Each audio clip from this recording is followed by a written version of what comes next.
e o título do capítulo, né, análise da fábula. Pedro, desculpa te interromper. Eu ia pedir isso agora, Sara, para você gravar. Só para lembrar, Sara, mas ela já botou bem na hora que eu ia falar. Desculpa, pode continuar. Como assim? Posso retomar ali? Sim, por favor, desculpa. Imagina. Vamos lá, compartilhando novamente, aí só confirma se deu certo para mim, por favor. Funcionando? Ok, Pedro, entrou para a gente, tá? Maravilha, obrigado. Então, vamos lá, né, a fábula, o que é, pois, a fábula, né, do que se trata esse capítulo. Então, eu não estou seguindo muito uma ordem cronológica, tá, do texto, no sentido do que veio antes, o que veio depois. Eu fui recolhendo e classificando, né, alguns elementos para ajudar a gente na compreensão. Então, o primeiro item, né, que eu quis abordar seria o que então, né, que elementos que o Vygotsky traz para a gente, para nos ajudar a definir, né, qual é a leitura que ele faz sobre esse estilo literário, por assim dizer, né? E aí alguns elementos, né, que ele traz. Primeiro, que ele situa a fábula na fronteira entre a prosa e a poesia, e considera que a fábula traz uma base interessante, né, a forma da fábula traz para a gente uma base interessante para interpretar a poesia. Em outro trecho do texto, ele traz para a gente que a fábula é um embrião da lírica, da epopeia e do drama, no sentido que já existem nas fábulas, por mais que de forma, às vezes, sutil, alguns elementos que vão ser, né, aproveitados em outros momentos, em outras formas, né, da produção literária da humanidade, de forma a contribuir para a interpretação, né, dessas outras formas também. Ele apresenta para a gente que seria, portanto, né, um estilo mais simples de leitura, e ele se propõe, de fato, né, a partir do mais simples para o mais complexo, só, né, ressalvando que não quer dizer que a análise que ele faça da fábula seja simples, né, ele considera que a fábula é um estilo literário mais simples de se compreender do que outros, mas não significa que a análise seja rasa ou pobre, muito pelo contrário, né? E aí o Vygotsky vai se propor a se debruçar sobre teorias, né? Ele identifica dois autores, principalmente, né, com os quais ele se propõe a dialogar. Um deles é o Lessing, cujo primeiro nome eu não consigo pronunciar, mas que foi um poeta e dramaturgo da Alemanha, se não me engano, não vou arriscar a região porque eu vou me confundir, mas do século XVIII, e um outro autor posterior a ele, também não tenho certeza da pronúncia, mas seria Potchina, enfim, nome russo, né, de difícil tradução, às vezes aparece com Y, às vezes com I, tal qual o nome do Vygotsky, né, que foi o filósofo, um dos primeiros ou mais importantes linguistas russos do século XIX, que instituiu algumas ideias interessantes, ajudou a instituir algumas ideias interessantes na literatura russa sobre semiótica. Então, um autor que eu achei bem interessante tomar contato.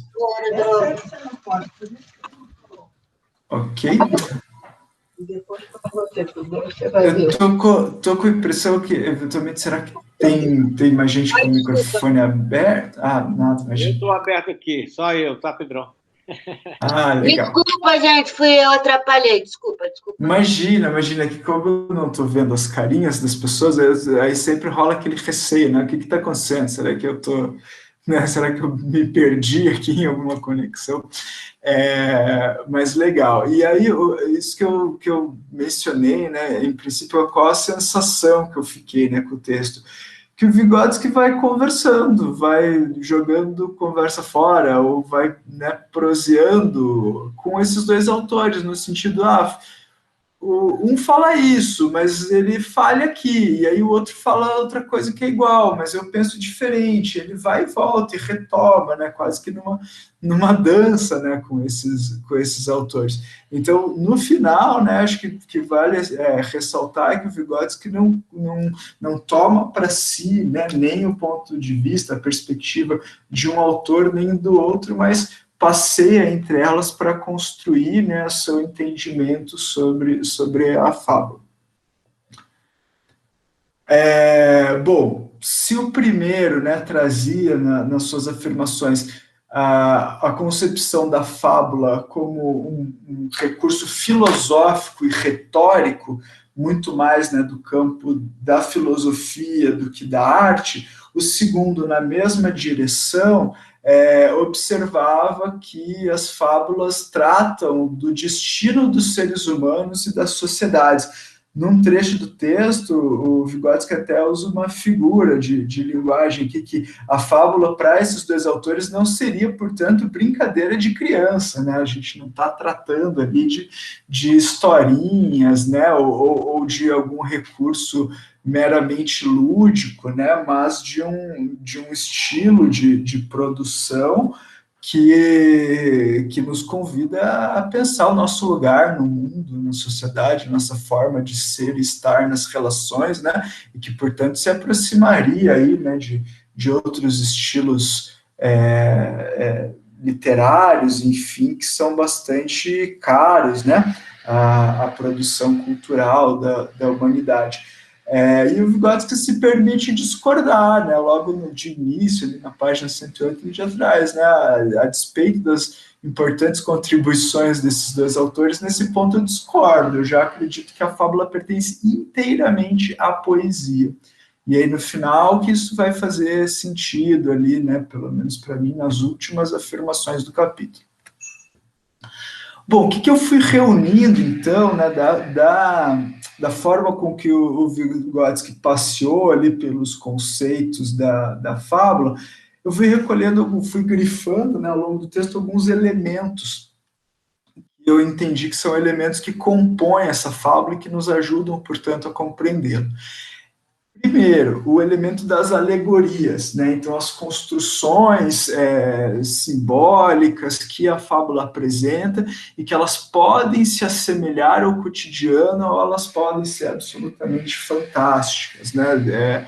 Dependendo aí do autor, da época, do momento, do contexto em que essas fábulas foram escritas, né? Essa fábula tem um enredo. Então, tem uma história, né? Tem um começo, um meio, um fim, tem um lugar onde ela quer chegar, ela conduz, né, o leitor por um enredo. Ela tem uma estruturação lógica, que também é uma característica importante, né, desse gênero. Ela tem consigo uma narração, e aí no momento do texto, o Vygotsky até coloca que o autor, né, o escritor, a escritora da fábula, dificilmente se coloca em primeira pessoa, parece sempre que é uma figura de uma pessoa mais idosa, mais sábia, com uma história de vida, né, que está narrando aquela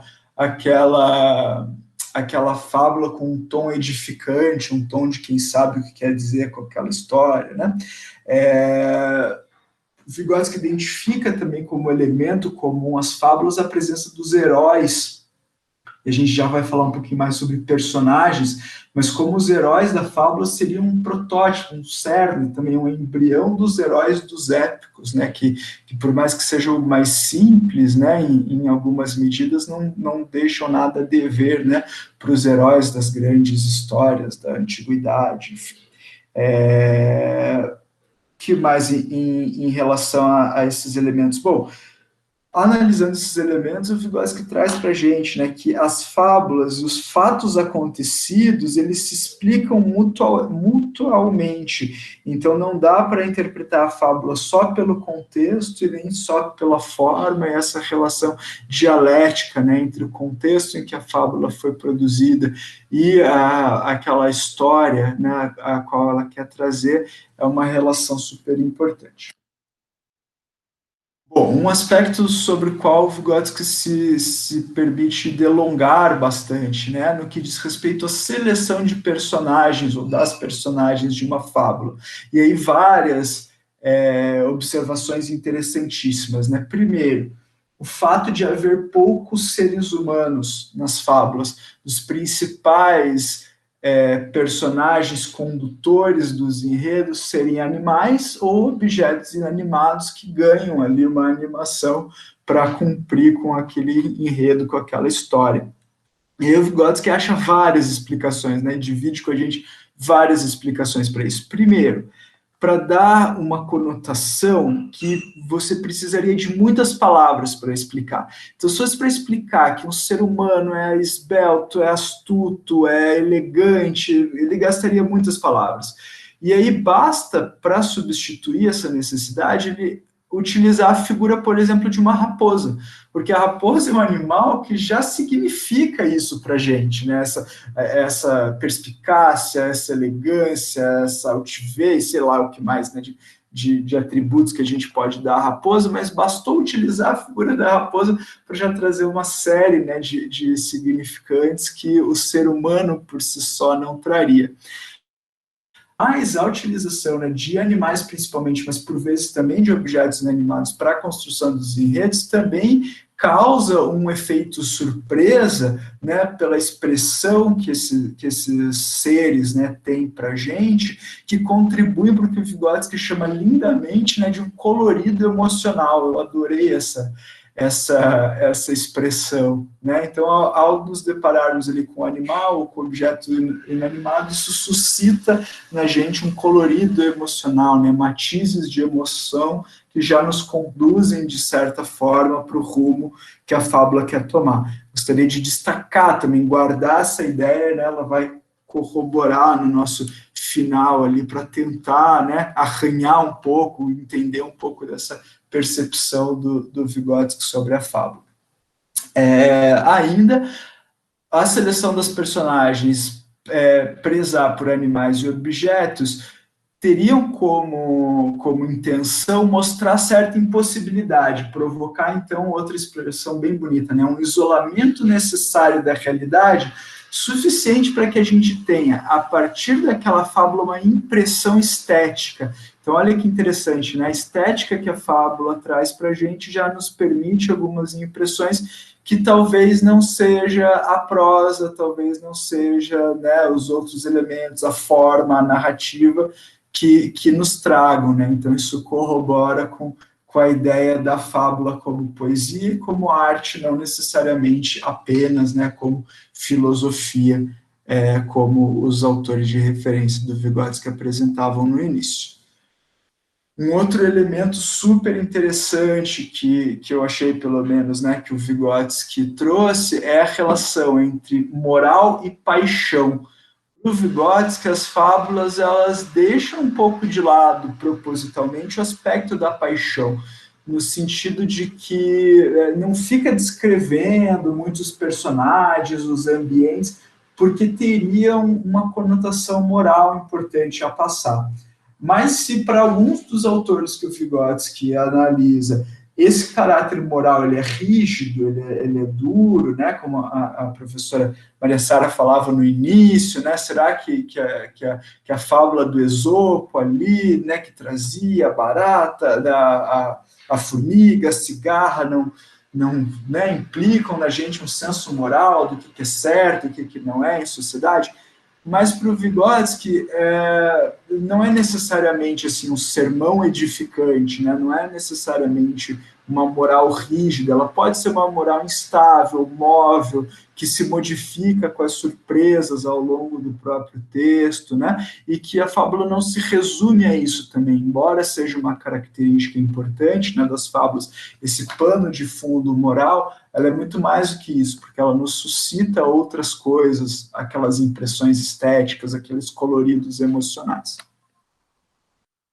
Como que isso acontece, então, né, para o Vygotsky? Como que de fato, né, a gente consegue sair com somente da moral, da forma, da filosofia, né, enquanto resultados dessa fábula, para que isso ganhe, né, um caráter artístico, poético, emocional.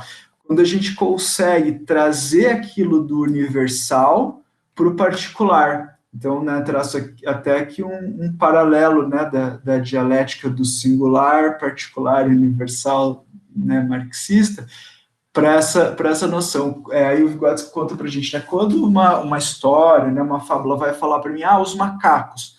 Legal, eu coloquei na categoria do universal, os macacos fazem lá alguma coisa e aí eu, né, me relaciono com aqueles macacos desse lugar da universalidade, da universalização, sem de fato muita emoção, né? Agora, se é a história da macaca, e aí no singular, e é uma personagem macaca que vai, né, atravessar aquele enredo, aquilo já provoca uma outra série de interpretações, já leva o leitor para outro lugar, para pensar no singular daquela macaca, como é que ela se aproxima, né, ou não se aproxima do seu cotidiano, e como é que a história dela vai fazer sentido, né? É nesse movimento de trazer do universal para o particular que se verifica um efeito emotivo, e que aí o Vygotsky termina, né, o texto chamando de uma alucinação voluntária, quer dizer, é quase que um entorpecimento, né, que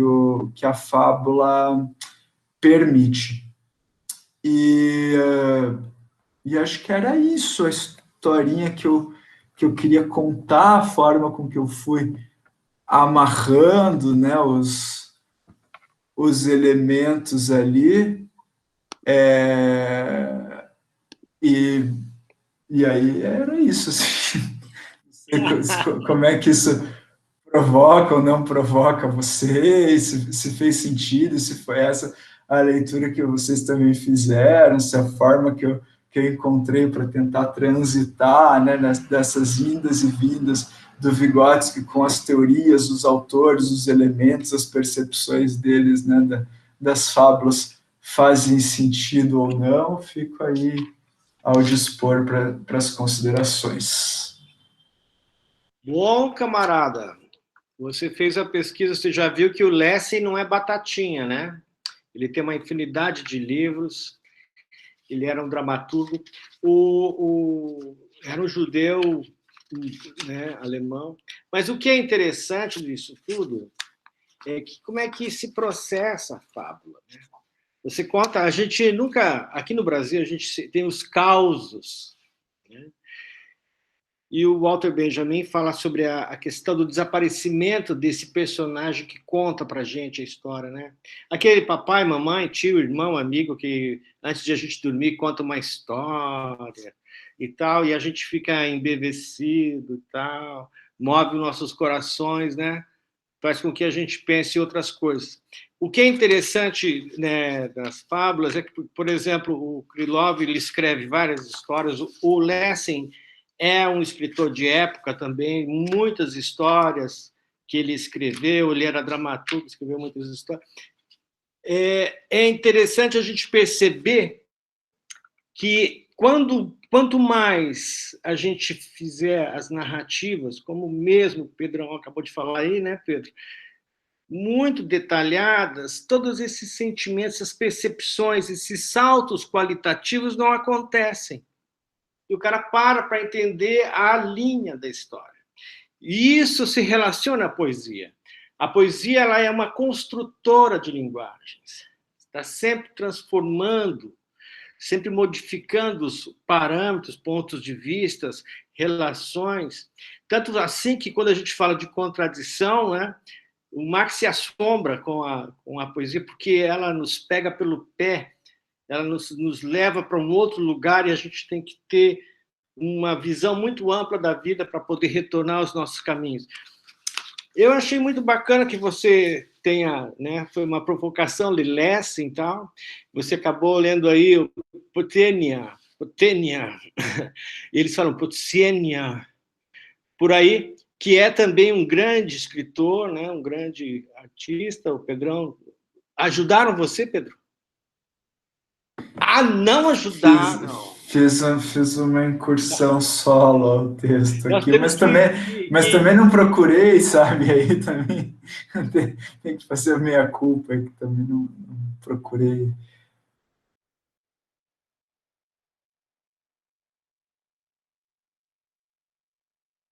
Aqui, eu não estou no mesmo lugar, mudei de espaço, estou em outro espaço. Não sei se estão me ouvindo, tá? Eu quero dizer para vocês o seguinte, que uma pessoa me disse assim, olha, a gente pode estar confinado, mas quem lê nunca está só. Que é uma das frases também muito interessantes do Vygotsky, que ele diz assim, olha, a gente até pode morrer, mas depois disso a gente continua a vida, é ou não é? Ele fala de uma maneira assim, muito sutil sobre essa transformação do tempo, né? Não como um tempo linear. Outra questão assim, a colocar, que além de ela nos provocar esses saltos qualitativos, a fábula nos toma pelo assombro, não de que apenas o bicho fala, a raposa está falando. A universalidade das percepções humanas. Né? A gente vê que aquele camarada é larápio. Né? Como diz um ditado que eu inventei, diz assim, tem problemas? E a pessoa diz, tenho. Ah, te amo. Porque quem não tem problemas, né? A vida tem que ser percebida. Então, ele vê a raposa, ele vê o simbólico disso, ele vai fazendo correlações. E isso, dentro do pensamento da psicologia da arte, é justamente o salto qualitativo, em que as narrativas não se mantêm unificadas como um bloco básico e finalista. Ele sempre se abre, sempre abre. O Krylov, por exemplo, tem uma fábula dele, agora não me lembro, eu li aqui, li ali, diz assim que no final da fábula ele faz uma moraleja, né? uma moralzinha. E isso quer dizer que a vida deve continuar assim, assim, assim. Se você ler a fábula, não tem nada a ver essa moral com aquilo. Absolutamente nada. Ele coloca aquilo no meio, até o Vygotsky trata desse assunto, justamente para não perdermos a questão fabulista, maravilhosa, em que os pensamentos não vão a um final. Então tem que lavar a mão para comer. Então quer dizer que temos que respeitar os mais velhos. Então... Não, as morais vão sendo transtornadas, possibilitando uma visão, uma poiesis, um caminho poético, uma visão de mundo, uma metafísica, digamos assim, entre aspas, no sentido de que a metafísica é aquilo que foi criado para salvar as coisas do mundo. Então, para salvar todos os nossos conhecimentos, para a gente não se abandonar, para não vivermos uma vida somente ideológica. Essa ideologia tem que ser transformada. A poesia tem que ser transformada. A poesia não está escrita somente. Ela precisa do leitor.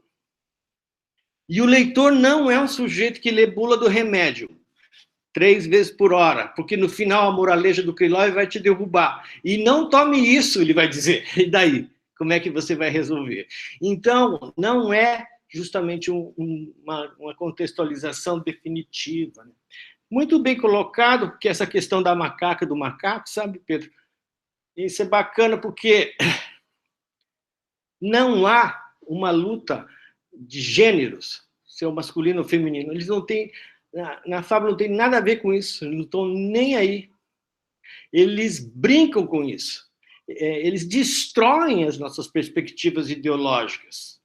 Eles rompem, a poética rompe, por exemplo, a propriedade do corpo. É meu corpo, eu faço o que eu quero. Ele não tem corpo. É um universo em ação. O que mais que acontece? Ela nunca se estabelece como um ponto referencial da sua vida. Você que se apropria dela e coloca-se em parâmetros analíticos ou não, perceptivos, sensíveis ou não, de como que você se localiza na obra, na poesia. E isso é bastante interessante. Bom, parabéns, eu achei... Aliás, a gente tem que provocar, né, Pedro? que eu li uns contos do Lessing há muito tempo. Quando eu vi lá Lessing, falei, não acredito, que legal. Ele tem um conto, só para você ter um livro, chama-se Lá o Conte. E ele faz uma referência entre a luta entre a poesia e a obra figurativa, artes plásticas. Qual que é a relação, qual que é a diferença, que sentido tem isso? E eu fiquei de cara com aquele livro, o cara escreveu isso em 1700 e lá vai pedrada. O cara era um gênio absurdo, né? Tem a história da Garlinda, do Natan, são obras absolutas, assim, que foram montadas agora em 2014, 2017, 2012, tem uma obra dele também que foi montada na Itália. E a gente está fazendo um teatro muito ruim perto do que esse cara fez, entendeu? Quero dizer, não que seja ruim, absolutamente, eu gosto do teatro, eu sou ator. Minha formação é teatro. E o Vygotsky é ator. Ele trabalhou com teatro. Perguntaram como que ele era como ator. Ele dizia assim, olha, ele era muito engraçado. Por que ele era engraçado? Ele estava quieto, duro. E a gente colocava ele em papéis muito definidos, né? Ele era muito amigo do Stanislavski. Por isso que vem essa história da Prejivânia, né? A minha formação é Stanislavski, né? O Actor Studios também é Stanislavski. E é esse sentido também que a gente tem que colocar na leitura da obra. As tuas relações afetivas. O Pedro. As tuas frustrações, a tua vida complexa está também a tua memória afetiva. Isso vai vir no segundo momento, tá, Sara? Desculpa. E a gente devia continuar esse grupo por mais horas, em vez de ser tão pouco, né? Mas agora nós vamos ouvir o outro colega que agora vai falar sobre este veneno. Oi. Né? Sou eu. Zenaide. Professor Pedro, professora Maria Sara. Tá nervosa? Tá nervosa, Maria Zenaide? Eu, professora, farei o capítulo 6. Mas está nervosa, não? Me imagina! 35 páginas, um texto super denso, o Pedro Braga apresentando primeiro com toda essa fluidez, o Pedro Moreira, espetacular, você que me deixa assim... E Vygotsky e Krylov, gente. Imagina que eu não estou nervosa. Viu, Zenaide? Maria Zenaide, isso não tem nada a ver. O Pedrão realmente manda ver. Eu tenho uma experiência muito grande na leitura, né? Eu tenho mesmo. Mas isso não quer dizer absolutamente nada. Eu sei. Eu vou te contar uma coisa. Uma vez uma pessoa disseram assim, esse camarada não sabe nada, absolutamente nada, ele não estuda, ele não lê, ele não pratica, ele... Mas como? Quero conversar com essa pessoa. Meu Deus, eu levei um show tão grande na minha cara. Não, eu falo brincando, professor. Eu que você não sabe, que leu muita coisa dessa, que tem pessoas muito especiais. Os corações se abrem, meu bem. Nós estamos aqui num grupo de leitura para se divertir. Aliás, eu quero lembrar você, que a gente está num grupo de leitura para se divertir, não tem ninguém de diferença aqui. O fato de eu ter mais experiência, o Pedrão está lá no doutorado dele, coisa e tal, e não sei quem, bababá, não tem nada a ver. Mas a gente aguenta, porque aqui tem gente forte. Olha um monte de professores e pessoas maravilhosas. A Josiane está com a mãozinha levantada, Josi. É que eu fiquei com o compromisso e a responsabilidade de fazer um comentário, né? Não sei se vocês lembram. Sim, eu lembro, sim, senhora. Eu não fujo das minhas... Não quero fugir. Parabéns, assuma, por favor. Eu anotei aqui, que ia fazer a fofoca. Cadê? É, a fofoca, isso, fazer o papel da fofoqueira. Então vai.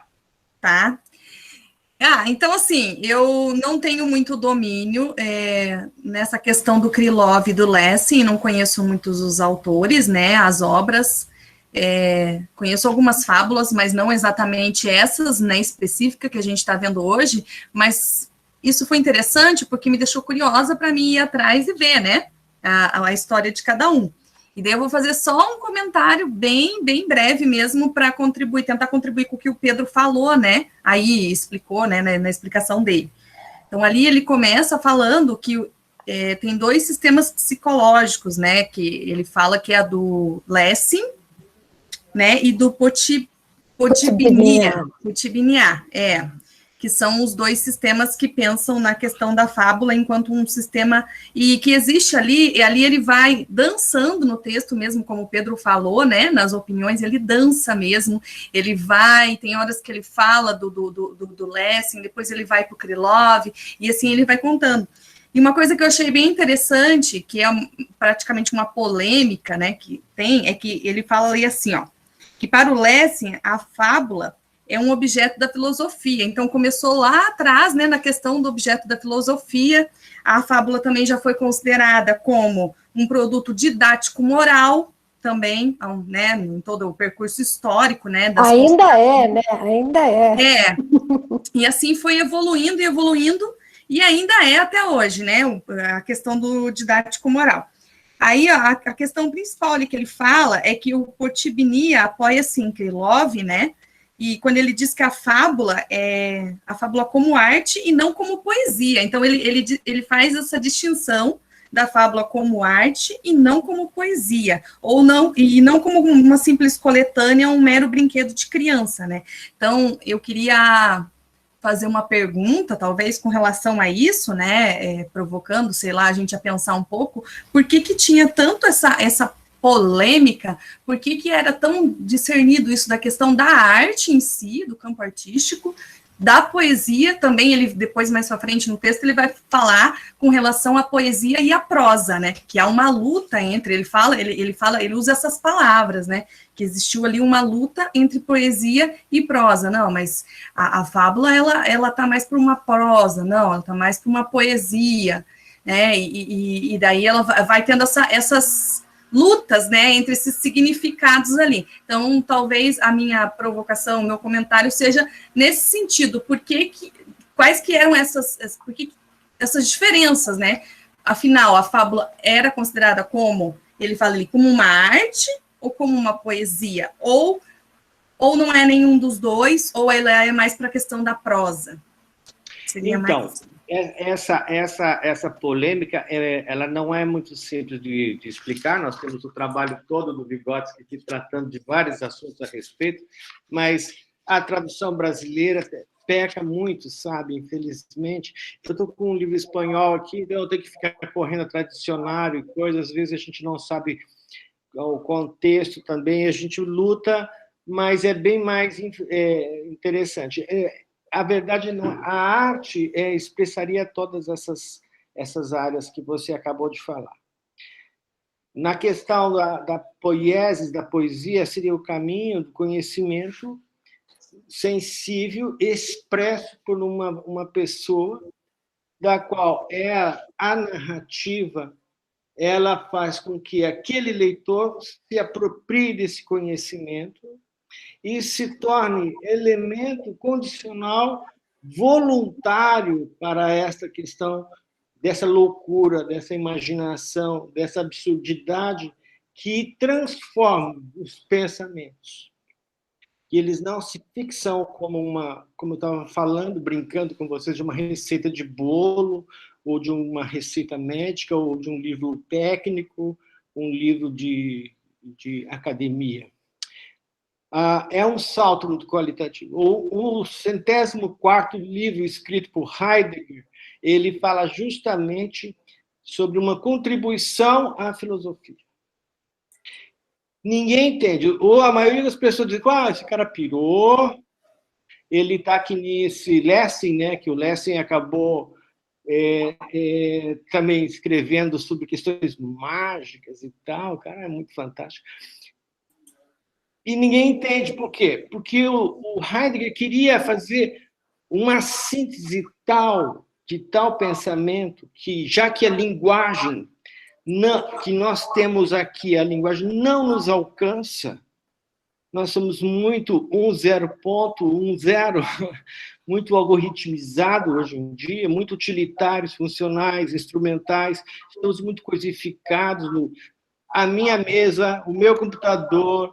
Mas não é nada disso. Sou eu, Pedro. Mas quem é você? Não, a minha mesa, o computador, as coisas ao meu redor, a minha vida, se eu tenho carro, se eu tenho casa, se eu isso, se eu aquilo, se eu casei bem, se eu tenho bons filhos. Essas relações são muito pequenas em relação a um pensamento maior, uma linguagem maior, em que o sentido e significado humano se estabelece na relação poética, no sensível. Não sensível assim, tipo, ai, que saudade de minha mãe. Não é isso.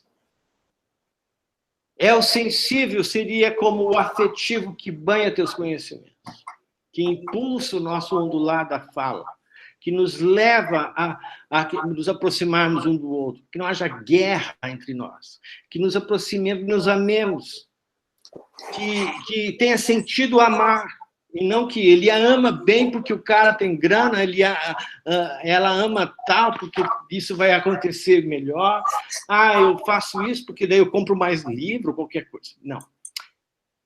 A poética seria esse estágio relacional, esse mediador do autor com o leitor.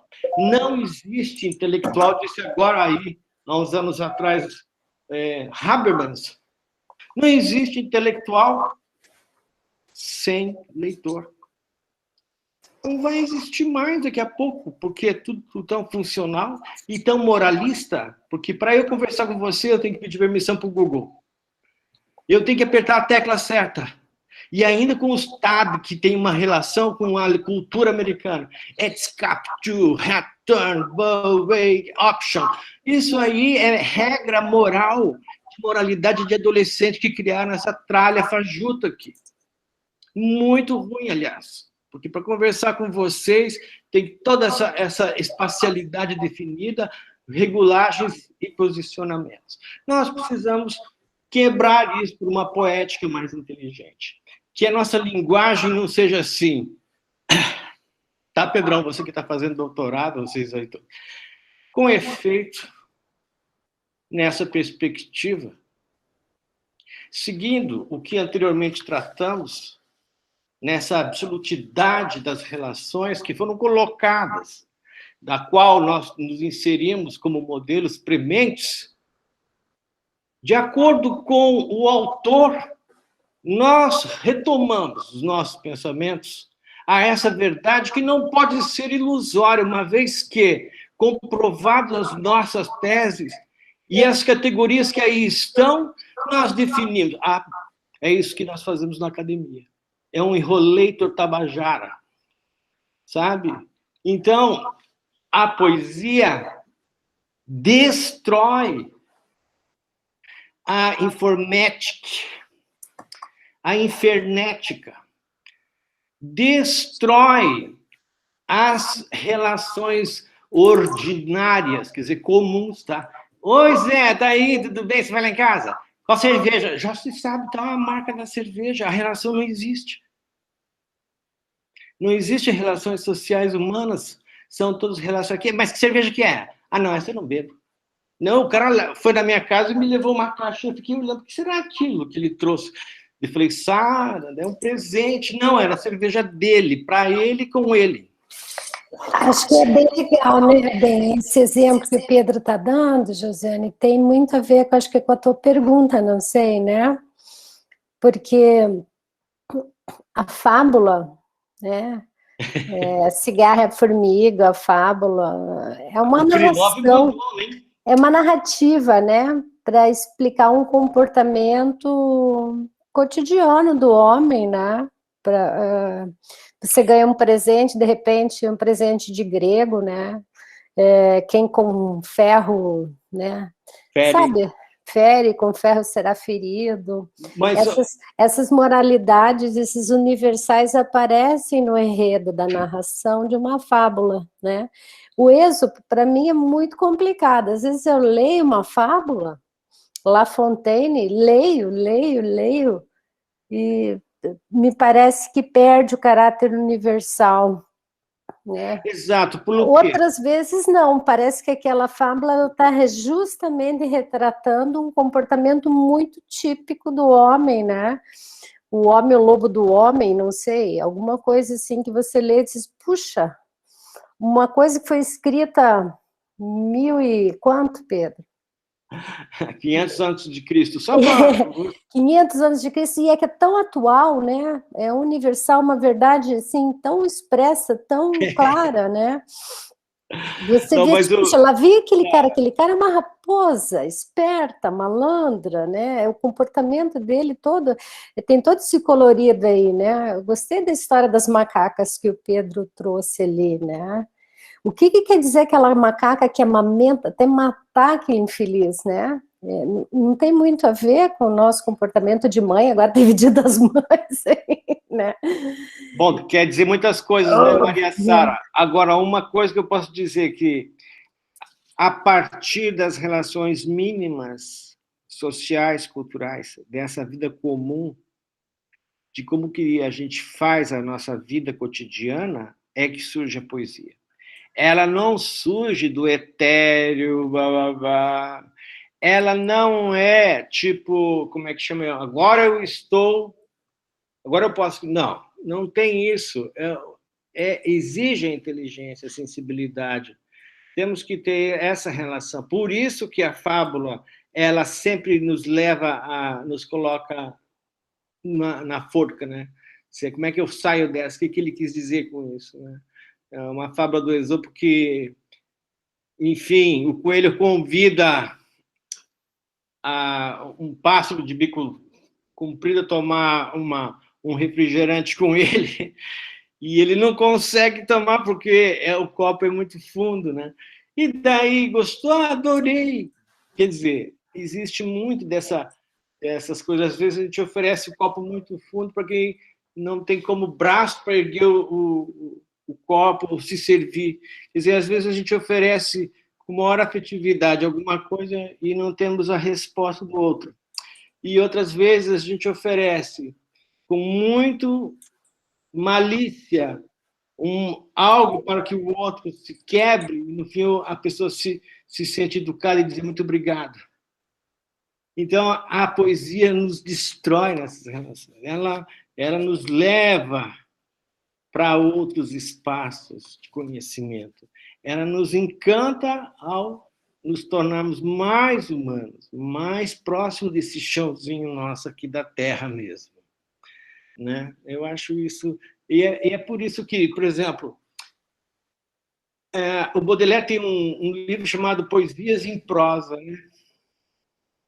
E ele teve que colocar que é em prosa, para as pessoas não caírem na conversa fiada de que poesia tem que ser em carreirinha lavadeira, assim, refrãozinho. Não, eu escrevi em prosa, mas ela não está escrita da forma que você habitualmente lê poesia. Ele quebrou isso. Então, não é a prosa, não é a poesia pela estrutura poética, pela forma somente, não é a fábula como uma característica prosaica da vida cotidiana, e não é a fábula enquanto uma formação técnica pura e simples somente. Ela tem que fazer o reverter, você pensar que daqui para lá tem que ter várias trocas. Não é uma troca só, não é um caminho só. É como o Krylov faz, ele conta no final uma moral que qualquer um esperaria que fosse outra. Depois, e agora? Daí agora a pessoa vai tirar em pensar, vai sair do lugar comum. Entende? É essa que é a malandragem. Por isso que ela é mais da poesia. Por isso que ela é a poesia enquanto conto curto, enquanto história do mundo comum, da vida social, como exemplo, e como tudo isso que nós temos aqui. E que nós temos aqui. Nós temos uma relação ética de decisões do que vamos tratar, do que devemos fazer, e o melhor possível para todos nós, para o grupo todo. Mas nós temos relações morais. E aí, tudo bem? Estou vendo aí não sei o quê, bababá, aí, Pedrão, babá. Isso é moral. Nós também estamos no mundo moral, ao mesmo tempo. E a gente tem que aprender a conviver nesses dois espaços. Às vezes a gente dá bola fora. Eu sou especialista nisso. Não me convide que eu vou derrubar o tapete e cair no chão bonitinho. Muito bem. Eu acho que foi bem explicado. Então, a poética, a poesia, ela é uma arte, né, na escrita, na fala, na narrativa, na expressividade humana, que alcança todos esses níveis e supera todos esses níveis de pensamento. E nos coloca uma moralzinha, uma historinha desse tamanhozinho do Esopo, que foi traduzido por La Fontaine, que foi feita pelo Fedro, que o Krylov escreveu e que o Lessing retoma. É absurdo. Como é que pode uma historinha ficar milhares de anos no ar, né? Entende o que eu quero dizer? Porque ele também cria a sua história, mas eles também transformam histórias.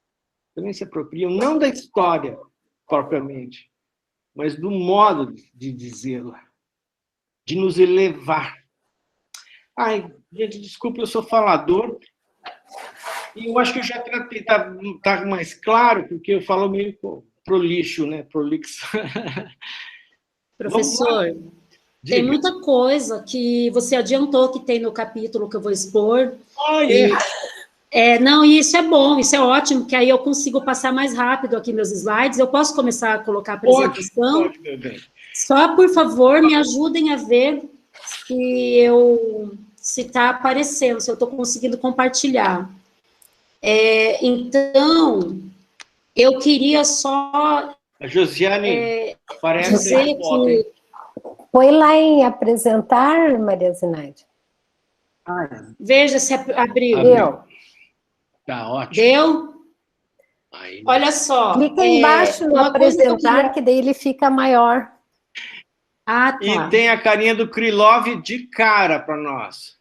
Tem, e ele é apaixonante, gente. Ganhou meu coração. Uhum. Então, assim, ó, o capítulo que eu estudei, o capítulo 6, ele tem 35 páginas, e o Krylov, o Vygotsky vai apresentar e vai fazer toda uma análise de 11 fábulas, então é bastante extenso.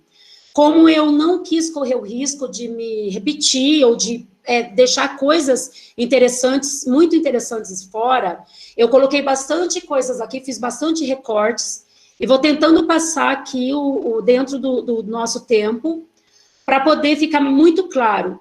De antemão, quero dizer para vocês que eu fiquei atravessada, apaixonada, alumbrada, e tudo aquilo que, quando a gente entende o que Vygotsky fala, o que Krylov fala da arte, pode ocasionar na gente. Então, eu convido vocês a isso, né? Então, o Veneno Sutil, a síntese, ele inicia com o Vygotsky falando, né, que nós somos forçados a contrariar a explicação que as teorias anteriores apresentavam para esses elementos, considerando sua evolução histórica pela essência psicológica.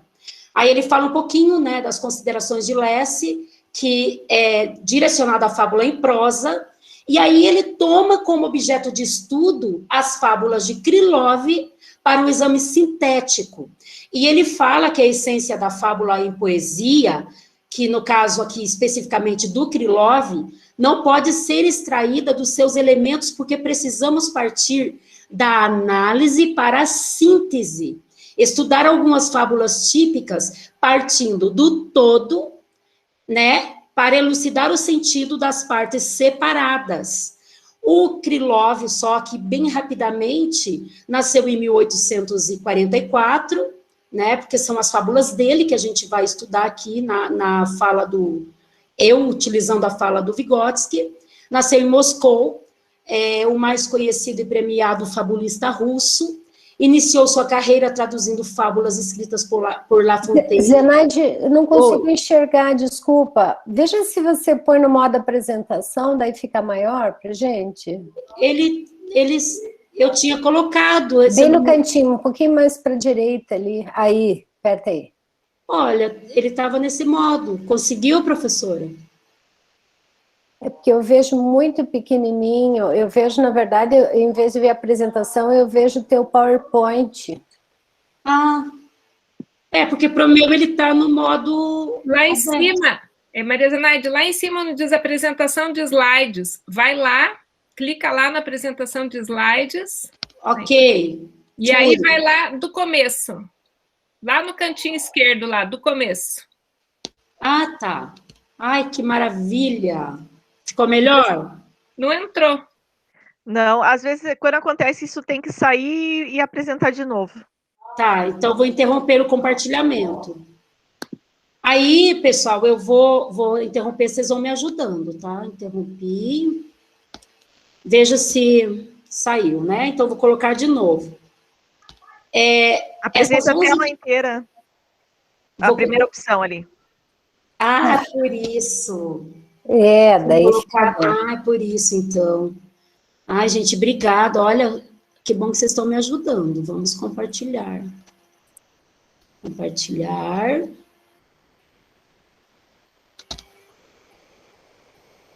Ele não está indo, não sei por quê.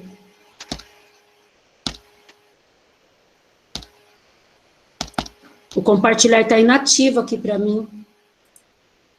É porque você tem que fazer uma escolha. Aparecem umas telazinhas pequenininhas. Sim. Assim, aí você clica na que você quer apresentar, clica nela e depois você clica em compartilhar que dá certo. É Rosalina que está falando, né? Isso. Muito obrigada, mulher, você é demais. Aí. Eu apanhei muito também. Ai, que maravilhoso. Ok. Agora, peraí, só que eu não estou vendo. Agora você vai embaixo, aí você vai lá no teu Word, ou no PowerPoint, onde você quer apresentar, clica nele. Clica nele, aparece, aí você clica nele. Pronto. Aí você vai em modo apresentar e é para dar certo agora. Você colocar em apresentar, pronto, ficou ótimo. Ai, gente, muito obrigada. Ótimo, Maria. Olha as aprendizagens que a gente tem, né? Muito obrigada.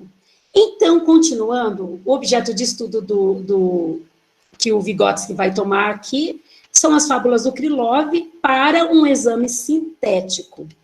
Aí a primeira, gente, eu tive que fazer, assim, escolhas muito difíceis, porque é um capítulo maravilhoso. Então, eu peguei, assim, alguns recortes pequenos e peguei as principais sínteses que o Vygotsky ia fazendo, né? Aí a Gralha e a Raposa, ela vai trazendo aqui, então, alguns versos que ele vai discutindo. Olha só. Quantas vezes já foi repetido que a lisonja é torpe e nociva, mas tudo em vão. O bajulador terá sempre um recanto para a lisonja no coração. Essa é a moral que vem de Esopo, Fedro e La Fontaine. Aí o que ele fala? A todo instante observa-se que a raposa, no fundo, não bajula coisa nenhuma, que zomba, que é senhora da situação e que cada palavra de lisonja que sai de sua boca soa de forma absolutamente dupla, como lisonja e como zombaria. Olha só, queridinha, como és bonita, que pescoço, que olhinhos, que plumas, que narizinho. Essa duplicidade sempre mantém o interesse e a atenção da fábula. E podemos dizer com certeza que sem ela, a fábula perderia todo o seu encanto. Aqui, com um dos dois traços da zombaria, assume de repente prevalência. Cessa a luta entre os dois sentimentos opostos e a fábula perde a sua graça e se torna como que trivial. Então, na verdade, ele está colocando o quê? Que no momento em que termina, que para esses dois sentimentos opostos, a coisa perde a graça, né? Aí vem aqui o lobo e o cordeiro. Gente, do lobo e do cordeiro, demais também. Ele começa, então, colocando que nessa fábula do Esopo, né, ele reafirmou criativamente mais de uma história conhecida, criando em sua base um trabalho original. O cordeiro bebeu água de um rio, o lobo ouviu e decidiu comer. A moral da história é óbvia, não importa o quanto você tente provar sua inocência, porque lá na fábula, o que acontece? O lobo começa a dizer, olha, mas você jogou lama aí na água. Aí o cordeiro fala, não, eu não joguei não, porque eu nem tenho tamanho para isso, que é o filhotinho, né? E o pai tenta defender. Quanto mais o cordeiro vai dando argumento para se livrar de ser, né, comido, o que acontece? Ele menos terá chance de vencer. Né? Claro, se o inimigo decidiu o seu destino com antecedência. A virtude em Esopo não é triunfante e derrotada. Aí o que acontece? Paralelamente, a luta se desenvolve em outro plano. Estamos lembrados de que o lobo quer despedaçar o cordeiro. Compreendemos que suas acusações são apenas pretexto, que o próprio jogo assume para nós um fluxo justamente inverso, que o professor Pedro estava falando agora. A cada novo argumento, o lobo avança cada vez mais para o cordeiro, e cada nova resposta deste, ao aumentar a sua razão, aproxima-o da morte. E no momento culminante em que o lobo fica sem argumentos, ambos os fios se juntam, e o momento da vitória em um plano representa o momento da derrota em outro. Então, a gente vai perceber de novo aqui toda essa contradição. Gente, tem muita coisa, eu estou fazendo alguns recortes apenas. O do Grow, olha só que é bem interessante também. As aves voam em bando, e da mata afluem os bicos para ver como ficará o oceano. E se muito vai arder, dizem até proverbiais boatos, que os adeptos das comilanças foram os primeiros a chegar às praias, de colher em punho para sorver sopa de tal sustância, que nenhum assambarcador, por mais generoso, jamais serviu aos seus secretários. Apinhados, admiram-se de antemão da maravilha, e de olhar eixo sobre o mar, aguardam calados. Só de raro em raro alguém sussurra, começa a ferver, logo vai arder, mas qual o mar não arde? Ao menos se fervesse, e nada de ferver. Essas descrições já mostram com absoluta clareza que na fábula Krylov se propôs a realizar um absurdo, mas o realizou de um modo como se estivesse tratando da coisa mais natural e corriqueira. Mais uma vez, a descrição e o entendimento estão na mais desarmoniosa divergência e suscitam em nós uma atitude absolutamente contrária que culmina num resultado surpreendente. O Grow ganhou fama, mas não pôs fogo no mar. Aí vem os dos dois pombos também. Por onde andava um, o outro andava. Partilhavam tristeza e alegria. Não percebiam como o tempo voava. Havia tristeza, mas tédio não havia. Porque então iriam desejar separar-se um do outro algum dia? É uma das poucas fábulas escritas com uma inusitada simpatia por aquele sobre quem narra. Em lugar da clássica alegria malévola que costuma acompanhar o fechamento edificante, esta fábula nutre sua moral de sentimentos de compaixão, enternecimento e tristeza. A narração é construída de tal modo que o autor procura o tempo todo suscitar no leitor simpatia pelas aventuras que o pombo vive. E, no fundo, é a única história de amor narrada em fábula. Basta ler essa fábula para perceber que ela reproduz essa história inteiramente dentro do estilo do romance sentimental ou da narrativa sobre a separação de dois corações apaixonados. Então, a gente vai ver, né, vai percebendo toda essa contrariedade. Chega aqui a cigarra e a formiga, que a professora Maria Sara já nos adiantou um pouquinho. Coloquei ali uma colagem lembrando as professoras do grupo, né? Eu também sou, e a gente trabalha com nossas crianças, adolescentes, essas fábulas. E aí, aqui, na cigarra e na formiga, é muito interessante quando, depois de todo o diálogo entre elas, no final, é apresentado dois planos do sentimento reunidos com força genial em uma palavra, né? Quando, como resultado da fábula, a palavra dança, quando a formiga fala assim para a cigarra, muito bem, pois agora dance, né? A palavra dança significa para nós, ao mesmo tempo, morre e também diverte-te. Constitui a verdadeira essência da fábula. Aí tem o asno e o rouxinol, na página 151. Então, aqui é bem interessante, porque ele faz uma descrição do canto do rouxinol. Então, ele diz que quando o rouxinol canta, ao canto dele pousam bandos de pássaros, né? Daí vem aqui uma partezinha da fábula, que é bem interessante. Mal respirando, o pastor se deliciava, e só de quando em quando, ouvindo o rouxinol, sorria a pastora. Embora estes versos atribuam sentido nítido à voz do rouxinol, eles arrancam o leitor do ambiente russo e o desloca desagradavelmente para o mundo pastoral. Queremos indicar que o verdadeiro sentido desta fábula não consiste, é claro, na representação do julgamento da ignorância, né, do asno, mas, outra vez, na contraposição e comparação dos dois planos opostos. Né, o Vygotsky pega muito nesses dois planos opostos, sobre os quais desenvolve-se a fábula, cabendo observar que o desenvolvimento e a intensificação de cada um desses planos trazem consigo simultaneamente a intensificação do efeito do outro. Quanto mais complexa e harmoniosa é a representação do canto do sabiá, tanto mais estridente e penetrante é o canto do galo mencionado no final. Então, aqui, ele vai fazer um paralelo sobre o canto do sabiá e o canto do galo. E quando aqui é trazido, nós somos trazidos ao ler a fábula para esse ambiente mais bucólico, né, ali pastoral, enfim, a gente vai associar o galo. E aí ele também faz, eu não trouxe aqui porque é muita coisa, mas ele faz algo bem interessante, que é colocar o valor que tem também o canto do galo. Aí faz lá um paralelo com a leitura lá bíblica do galo cantando, enfim, mas eu não vou me ater. Quem não leu, gente, leia, que é lindo esse capítulo. Aí o próximo, a sopa de, eu acho que é Demian, eu não sei pronunciar, a sopa de Demian.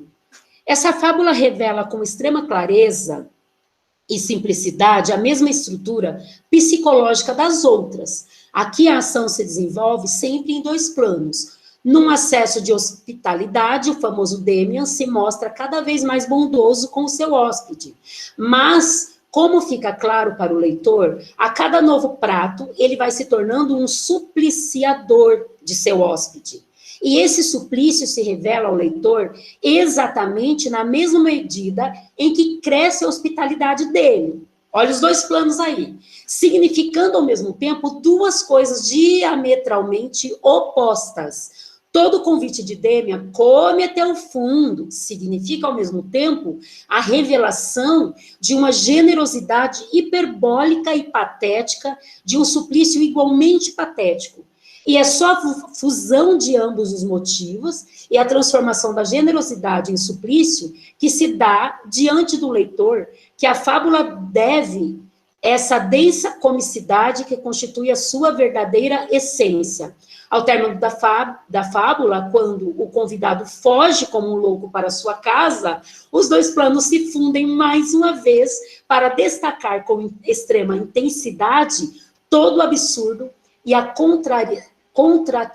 contraditoriedade dos dois motivos, dos quais se teceu a fábula.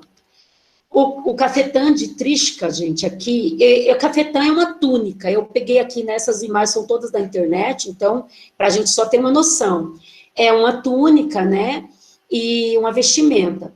E aí, o que acontece? Cada vez que o Trishka ia remendando essa túnica, ela também ia tendo um novo rasgão nela. Então, ele vai falar dessa contrariedade aqui. A cena final torna a reunir os dois planos, ressaltando a sua natureza absurda e irreconciliável e apresentando a sua aparente combinação, apesar da contradição existente. Está alegre o meu Trishka, embora use uma careta mais curto até do que um colete. Assim ficamos sabendo de imediato que a careta ou a túnica foi definitivamente consertada e definitivamente estragada. Olha as contrariedades que ele vai colocando, gente, é demais. Esse Vygotsky me tira do... E agora eu gostei muito também desse Krylov, olha.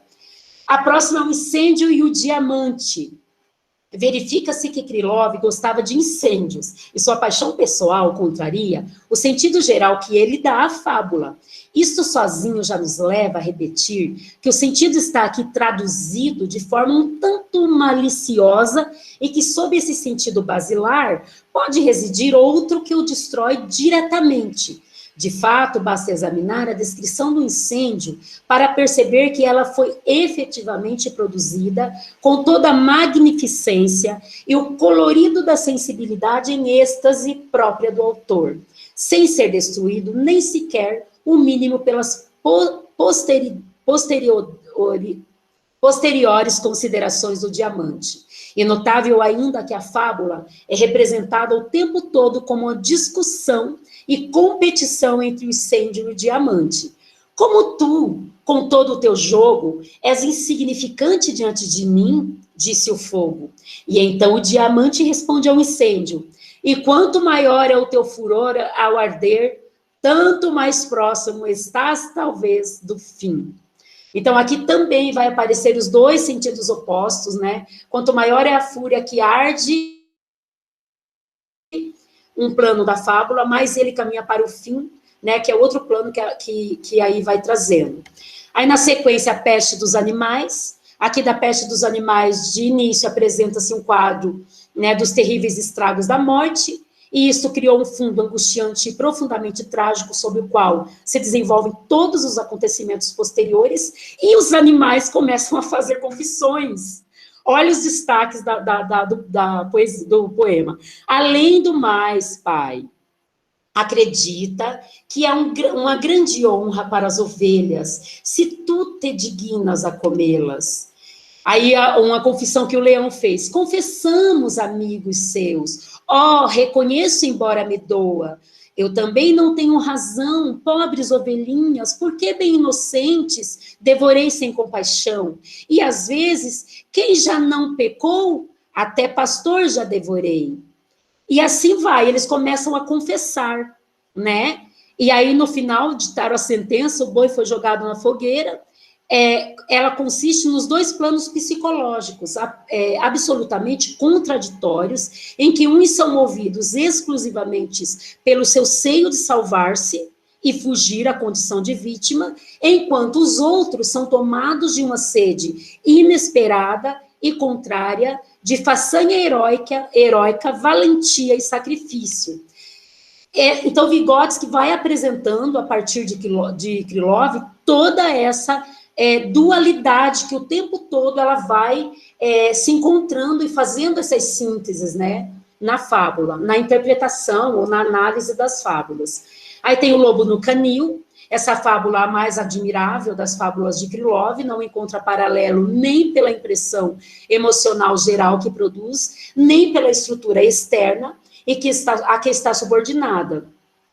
Nela não há nenhuma moral nem conclusões. O jocoso e a zombaria quase não encontram espaço em seus versos severos. E quando, uma vez, percorrem, parecem ecoar dos lábios do Monteiro, estão impregnados de um significado oposto, tão sinistro que não parecem ter nada de jocoso. No fundo, temos nessa fábula um pequeno drama, como Bielinski às vezes denominava as fábulas de Krylov. Ou, se não podemos definir mais de perto o seu sentido psicológico, estamos diante do verdadeiro germe da tragédia. Como diz com razão Vodovozov, O Lobo no Canil é uma das mais admiráveis fábulas de Krylov. Entre elas há poucos tesouros semelhantes. Sem pecar contra a verdade, a fábula O Lobo no Canil pode ser chamada de criação genialíssima da arte literária. Nenhum fabulista russo ou estrangeiro criou nada semelhante. Aqui tem a fábula toda. Eu estou tentando dar uma aceleradinha, porque eu sei que nosso horário já foi, né? E aí aqui ele vai trazendo também um pouco mais, assim, de análise, falando sobre a dualidade que ela apresenta. E aí aqui, ó, ainda continuando sobre a fábula, O Lobo no Canil, ele fala que ela reproduz, em termos artísticos, a invasão da Rússia por Napoleão e a grande luta do povo contra ele. né? Isso, evidentemente, ainda não destrói de maneira nenhuma aquele espírito heróico absolutamente notório da fábula que tentamos caracterizar. Sem nenhum exagero, achamos que podemos definir como trágica a impressão que esta fábula causa, porque a fusão dos dois referidos planos suscita a emoção característica da tragédia, né? E aí ele vai culminar, então, na destruição e também no triunfo do herói.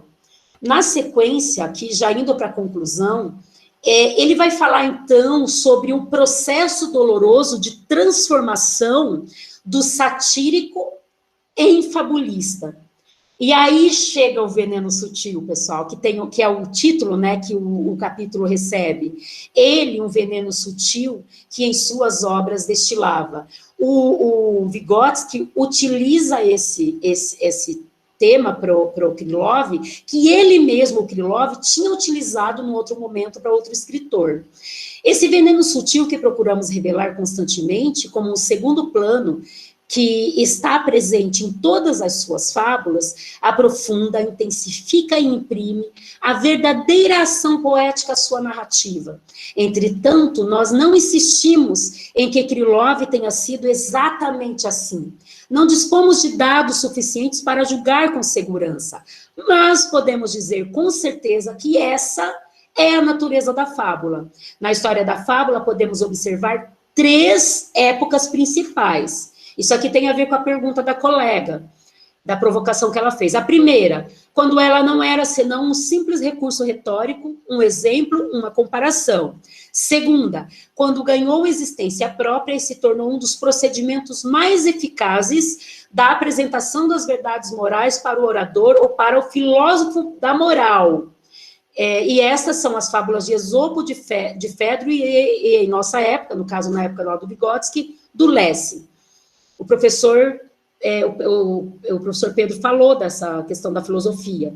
E a terceira, quando passou do campo da oratória para o campo da poesia, vale dizer, quando adquiriu a forma que deve, em nossa época, a La Fontaine, e na antiguidade, a Horácio. Aí aqui ele vai falando que tem a ver, ele fala que a contradição, ela é não só como contradição lógica, porém, bem mais como contradição emocional. Aí ele fala, né, que essas emoções se estruturam sobre toda a garantia de sua intensidade e são suscitadas com necessidade forçada pela própria organização do material poético, né? Aí aqui o Potiebniak fala assim, ó, a questão não está na leitura lenta, mas na seleção dos possíveis casos de aplicação que acabei de lembrar. O Vygotsky o contraria. Ele fala assim, ó, é totalmente falso imaginar que o leitor, ao ler uma fábula em coletânea, recorde mentalmente os casos da vida adequados a essa fábula. Ao contrário, pode-se dizer com segurança que ao ler a fábula, ele não está ocupado com nada, a não ser com aquilo que a própria fábula narra. Entrega-se inteiramente ao sentimento que a fábula lhe suscita, e não se lembra de nenhum outro caso. Foi exatamente essa sensação que nos ficou do exame de cada fábula, né? E aí, gente, nós vemos que na fábula não só há as contraposições, né, a todas as outras modalidades de poesia em que insiste sempre Lessing e Potiebniak, como as suas propriedades distintivas. Ao contrário, como modalidade elementar da poesia, ela implica o germe da lírica, da epopeia e do drama. Não foi por acaso que Bielinsky chamou de pequenos dramas algumas fábulas de Krylov. Com isso, ele definiu corretamente não só a exterioridade dialógica, mas também a essência psicológica da fábula. E aí, de novo, Vygotsky vai trazer para os 2 planos, que eles crescem simultaneamente, intensificando-se e elevando-se de tal forma que, no fundo, ambos constituem a mesma coisa e estão reunidos numa ação, permanecendo sempre duais. E aí ele retoma um pouquinho as 11 fábulas e resume, conclui, né, dizendo assim, ó, Ao resumir o que dissemos, descobrimos que o veneno sutil constitui provavelmente a verdadeira natureza da poesia de Krylov, que a fábula é o germe da lírica, da epopeia e do drama, e pela força da poesia nela contida, leva-nos a reagir pelo sentimento à ação que ela desenvolve. Descobrimos, por último, que a contradição emocional e a sua solução no curto-circuito dos sentimentos opostos constituem a verdadeira natureza da nossa reação psicológica diante da fábula. Este é o primeiro passo do nosso estudo. Entretanto, não podemos nos furtar a uma antecipação e sugerir que existe uma surpreendente coincidência entre a lei psicológica que descobrimos e as leis há muito sugeridas por muitos estudiosos para as formas superiores de poesia. Não terá sido isto mesmo, olha a provocação, não terá sido isto mesmo que Schiller teve em mente ao referir-se à tragédia, afirmando que o segredo do artista consiste em destruir o conteúdo pela forma? E aí ele fecha dizendo, será que na fábula o poeta não destrói com a forma artística e a construção do seu material aquele sentimento que ele mesmo suscita com o conteúdo de sua fábula? E assim eu quero agradecer, porque, gente, me transformou um pouco mais esse conhecimento, tá bom? Vou mais que aqui. Bonitinho, que gostoso, bom mesmo. Aí já respondeu novamente a Josiane, também o que o Pedro falou, é um doce alento à nossa vida a gente poder ler essas fábulas. Eu sugiro que vocês grudem nas histórias infantis para a gente cair do cavalo de vez em quando, né? E lavar a égua, né? Você sabe que lavar a égua é um jeito de que nós brasileiros, sei lá, pegavam o ouro em pó, punhamos no cavalinho e ia para casa. Chegava em casa, colocava um pano embaixo, jogava água e saía o ouro que nós furtamos dos portugueses, né? E guardava o nosso dinheirinho. Então, é lavar a égua. Então, é isso que nós temos que fazer com a poesia. Justamente uma coisa que sempre nos coloca em xeque, que o prosaico, a vida comum, ela é muito chata por si mesmo.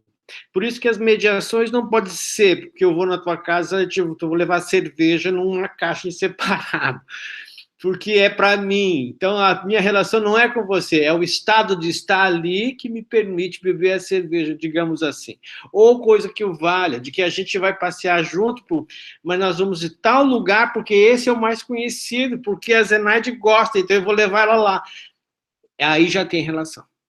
Aí já tem uma relação, porque pode ser contraditório. A gente chegar lá e a Zenaide vai dizer, pô, esse troço tá diferente, eu não gosto mais daqui. Daí é uma discussão, mas por quê? Eu trouxe você porque você gostava. As relações humanas são imponderáveis. As situações são transformadas.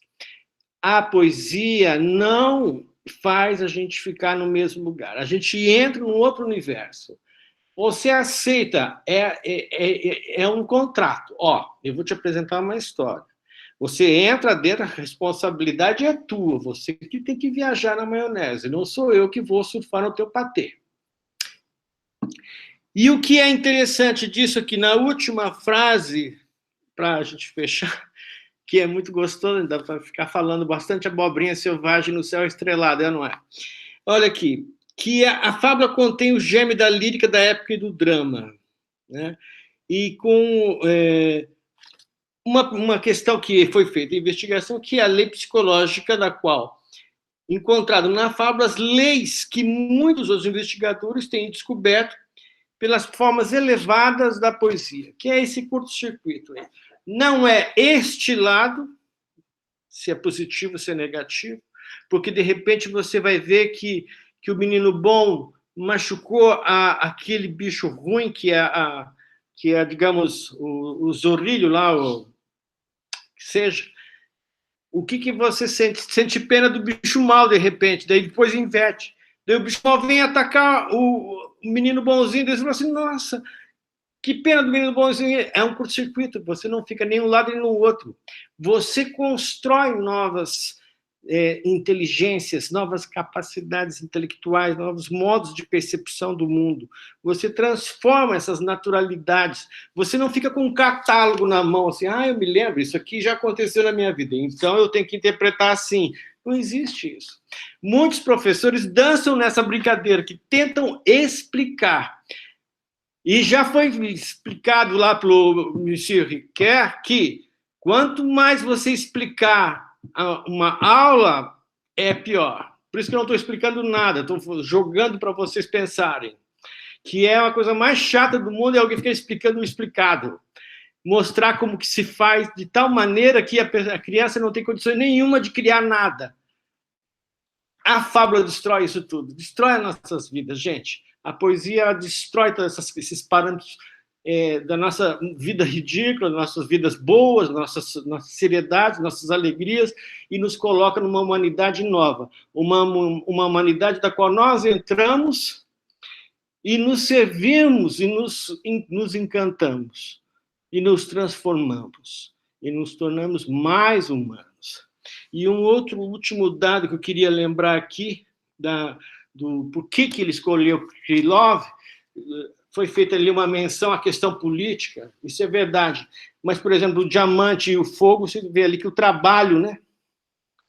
O trabalho humano, aquele fogo, chama-se labor, labareda, lábaro, estrelada bandeira, bando, fogo, energia dos fâmulos. O trabalho você pode batalhar para ficar bilionário, mas o diamante é sempre diamante, o poder está ali sempre, né? Você trabalha, quem brilha é o diamante. Isso você pode interpretar também, né? Mas você pode interpretar também o contrário. Que adianta você gastar toda a sua energia com coisas pequenas, fazendo esse fogaréu todo de sabedorias? Por que você não é uma pessoa mais dura, mais calma, e espera a luz do amanhecer e brilha?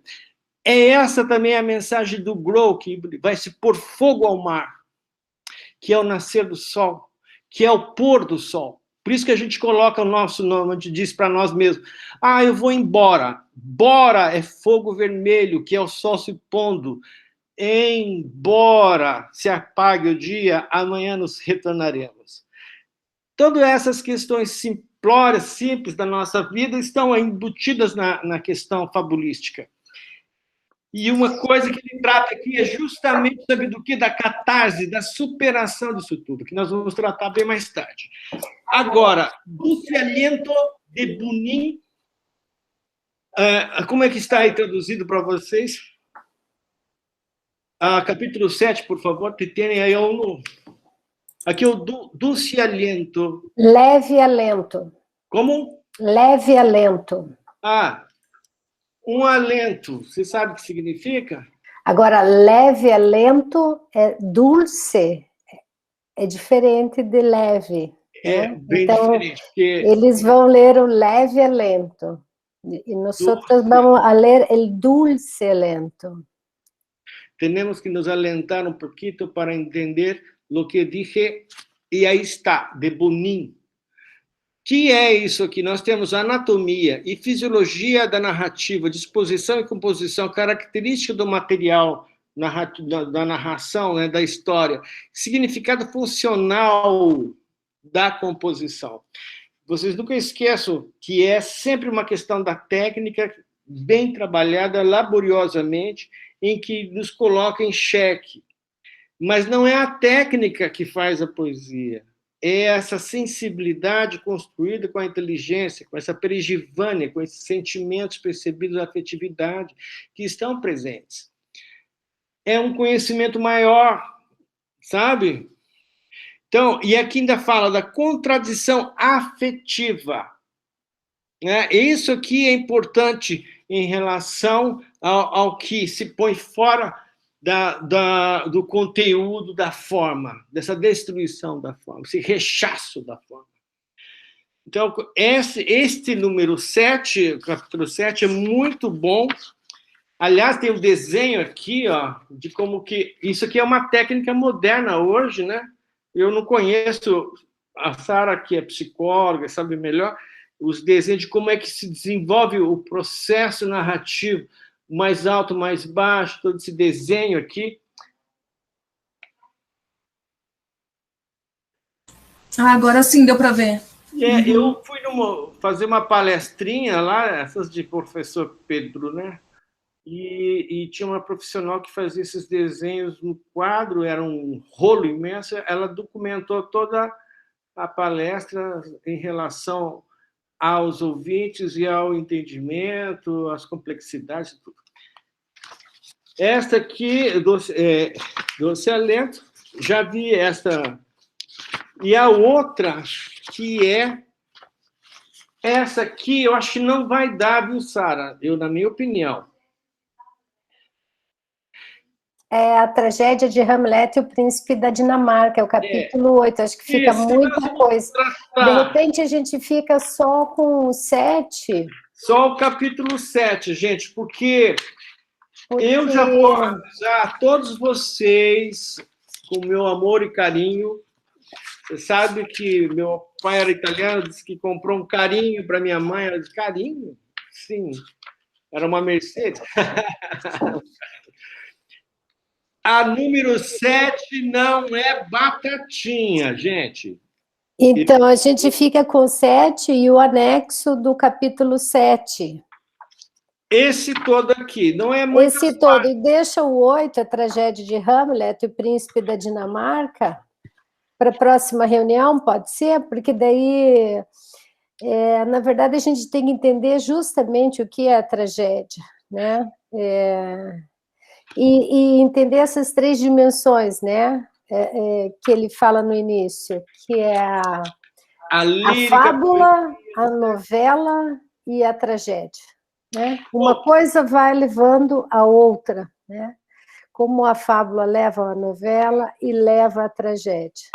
Bom, queridos, para a gente poder entender a nossa tragédia, né? Exato. Então, tragédia, acho que a gente fica com o capítulo 7 só para o próximo encontro, mas quem que podia fazer essa... Deixa eu só fazer um questionamentinho. O fato de ser Dulce Alento de Bonin, que é uma questão técnica e também muito discutível, né? Isso é muito importante que... Olha, está aqui, é o Cavaleiro de São Francisco, obra de 1915, escrito em Moscou. O que eu queria dizer para vocês, esse é um texto que a gente tem que ter muito cuidado, não é... É um texto meio chatinho, assim, digamos. Porque eu vou pedir para vocês todos, leiam 3 coisas. Podem anotar, eu vou ler junto e vamos discutir, se quiser, por correspondência do meu endereço. Vocês mandam por Emala. Nós vamos ler a tragédia de Hamlet, o Príncipe da Dinamarca, de Shakespeare. Minha sugestão, porque esse aqui vai ser o antepasso para essa questão. Minha sugestão é que vocês leiam o resumo que tem na internet de vários tipos. Basicamente, para de ler em dado momento, você mesmo vai se tocar, não vou ler mais esse troço chato aqui, não. Esse resumo está chato, é uma técnica, estou ensinando a vocês. Esse resumo está chato, eu não vou ler.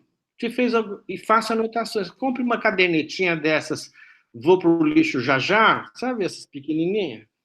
Não de arame, que isso é irritante. Escrevam a lápis. Meu conselho também.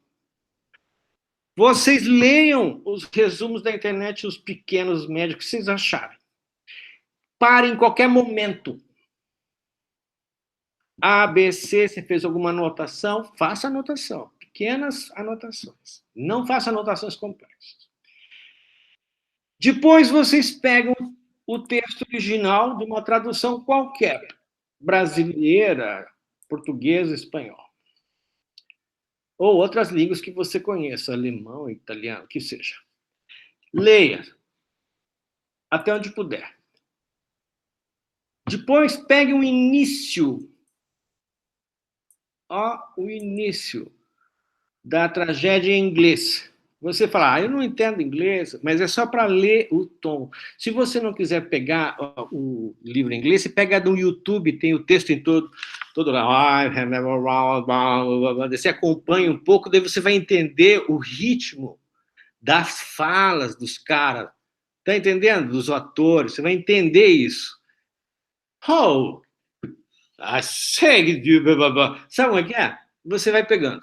Daí você lê uma tradução qualquer. Portuguesa, brasileira, bem simplesinha. Leia bem simplesinha. Leia matando, entendeu? Não é para ficar lendo. Ai, não entendi isso. Ai, o que quer dizer? Não, não é. Por que você vai ler melhor e mais rápido? Porque primeiro você fez uma anotação de um texto qualquer. Quem que podia fazer? Todos vão ler Hamlet. Agora, quem vai ler o Dulce Alento? Deixa eu escolher aqui. Professor A Ana Lúcia. Sandro. A gente faz o sorteio, Professor Sara. Sandro Pires está aí? Vamos ver, tem 16 pessoas presentes. Sandro, pode ler, Sandro? Olá, Mas no momento, professor, eu estou sem o material. Ah, que pena. Vamos mandar para ele. Infelizmente, eu estou sem o material, estava com o computador, mas o computador não tem áudio e nem vídeo. Eu estou acessando a aula pelo celular. Eu acho que já é o nosso segundo encontro. Estou muito satisfeito.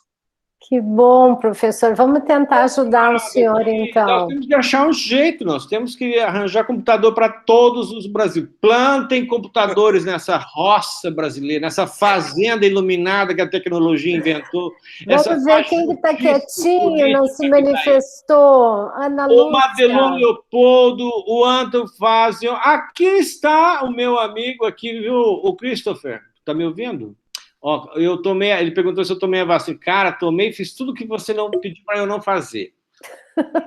Mas eu só não bebi cachaça, mas eu joguei aquele troço em cima de álcool. Passou muito mal, Christopher, muito mal. 7 dias doente. Eu falei, vou perder o grupo de Vigós, que será da minha vida. A Letícia também pode ler, né, Letícia? Eu estou vendo aqui a Ana Lúcia. Acho que você assustou bem. Agora, sim, fábula é uma coisa curtinha. Da fábula para novela é uma coisa maior, né? A tragédia é pior. Garanto para vocês. A tragédia, vocês... Viu? Deixa eu falar aqui. O Anton Fazion, que não estou vendo você. A Josiane, não estou vendo mais. A Flávia... O Felipe tem outra reunião, vai ficar escutando o final da reunião, vai preparar o jantar. Vocês tratem de ler a tragédia, que daí vocês vão dar um salto fantástico. Vamos definir quem que vai apresentar na próxima, Pedro? Eu já decidi. Vai ser aqui o Christopher. Pode ser, Christopher? Pode ser, sim, pode ser. Então, o Christopher vai ler... o capítulo 7 mais o anexo. Mas, assim, pegar só os pontos principais, né? É mais para a gente entender o caminho que ele faz da fábula para a novela e da novela para a tragédia. Que aí a tragédia a tragédia a gente tem condição de deixar para depois. A vida não tem final nem princípio. A sorte nos espera a cada passo. Então, não se preocupem em ler isso. Leia com carinho, que vocês vão se divertir. Alguém poderia dar uma olhada, por exemplo, a única coisa que eu tenho aqui é o disparo. O disparo é o tiro, de Pushkin. É um problema poético que foi desenvolvido por Petrovsky. Isso aqui é interessante. Alguém tem essa... Alguém pode ler, por exemplo, um pedaço sobre Eugênio... Pode, professor? Eugênio Onegin? Olha, tem um cara aqui maluco. É interessante, a gente vira meio mineiro, entendeu? Mineiro de Minas. Assim, vai cavando as coisas, entendeu? Porque mineiro eu já sou de acho. Ó, olha aqui, ó. Petrovsky. Problema poético da poesia, problemas de poesia. Petrovsky, anotem aí, Pedrão, você que gosta, Petrovsky, problemas de poesia. Ele vai falar sobre a morfologia da obra O Disparo, que eu não sei como é em português, de Pushkin. Aliás, deixa eu ver se está aqui. Aliás,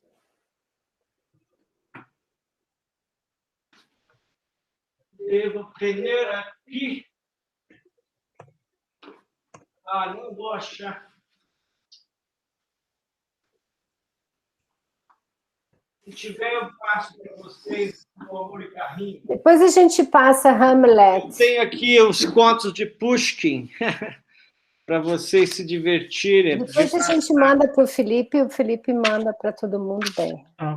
Então tá, esse é interessante.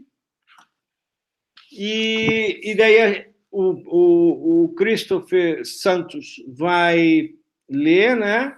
Deixa eu ver aqui, a Lúcia, ou o Felipe, o Madelon, pode ser também a Zenate, que gostou de fuçar, a Joyce, o professor Sandro, se tiver um tempinho. Deixa eu descansar um pouco. Olha, esse capítulo 7 não é muito grande, sabe? Não, é curtinho. Ele é curtinho. Ele só tem esse do Petrovski para dar uma olhada na morfologia do disparo. É interessante poder pensar isso. Mas era legal alguém fofocar aqui para o Christopher. Eu quero. Você quer fazer isso? Não, Pedro? não. Eu quero um fofocador aí, um fofoqueiro. Ele quer um fofocador. Quem que pode?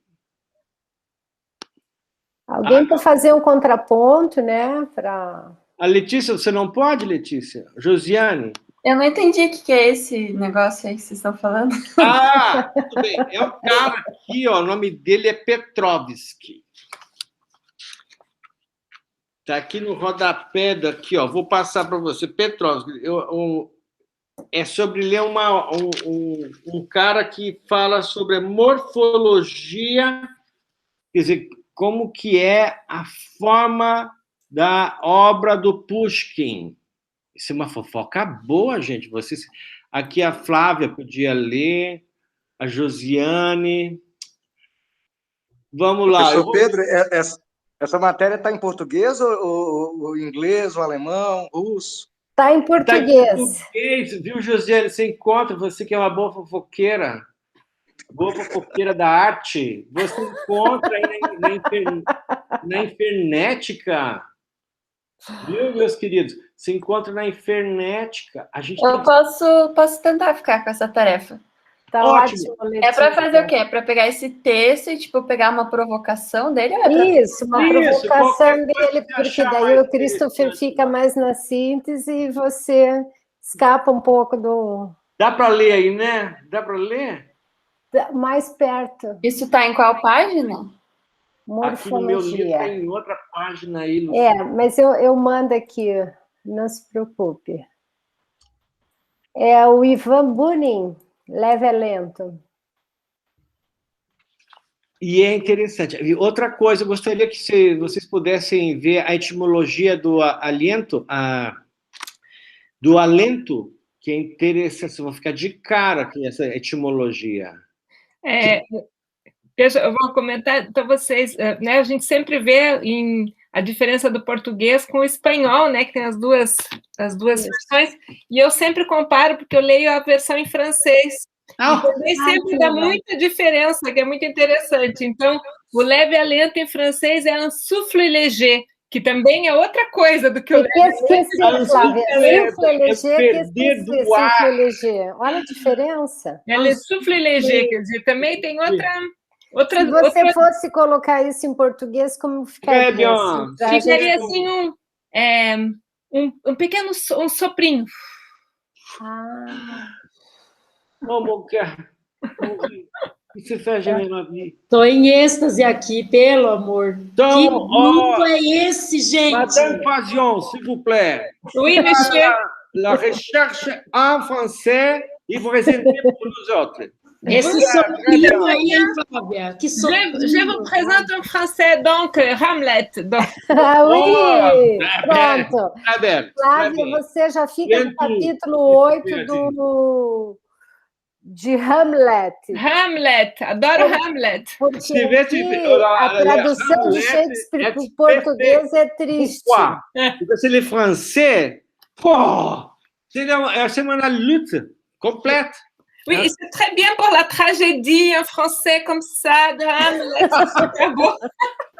Que espetáculo de mulher! Adoro! Eu vou convocar uns e outros que estão aqui que falam francês para fazer o Hamlet comigo. Olha, nesse dia eu aprendi um Hamlet em francês. Isso vai ser uma verdadeira glória. Vamos sair da tragédia para a comédia. Oui, tu peux, mon cher. Moi, je peux aider aussi, si vous Olha voulez. lá, Anton Camija. Sur la table, um castiçado. Agora que estamos em Petit Comité, é porque Anton é meu filho. Está aqui conosco. Ótimo. Que legal. Vamos para... A família já faz o teatro ali. A família já pode preparar aí, né? Então, ótimo. E pode daí fazer a sua leitura em francês? En français. Anton, tu prends Shakespeare no original, tu le prends en anglais, moi je le prends en français. On le fait en 3 langues en même temps. Voilà, super. Voilà. Gente, Beijos. Amei. Você vai Eu tô me sentindo na atmosfera do negócio. Eu tô sentindo a atmosfera, assim. Tô me sentindo no lugar. Imagina a tragédia. A tragédia shakespeariana. Tô vivenciando já. Com esse grupo. Hein, professor? A gente vai se divertir aqui até morrer. É legal. É isso que é arte, né? Quebrar as muralhas disso aqui, ó. Ótimo, já. Como é que é isso aqui? Não entendi. Quebrar as muralhas disso aqui, o sentimento, né? Tentar passar essas telas aqui. Isso mesmo. Gente, boa noite. Não se preocupar com o Covid e com nada. Beijos e queijo. Muito obrigado. Tchau. Parabéns para vocês aí, galera. Tchau. Abraço. Vamos pegar na biblioteca lá. Tchau, gente. Abração. Vamos fazer uma bagunça. Nós vamos, né? Tchau. Tchau, professor. Obrigado, querido. Eu fiz tudo aí que vocês mandaram. Um abraço para você, se divirta, que tenha um bom dia, maravilhoso amanhã.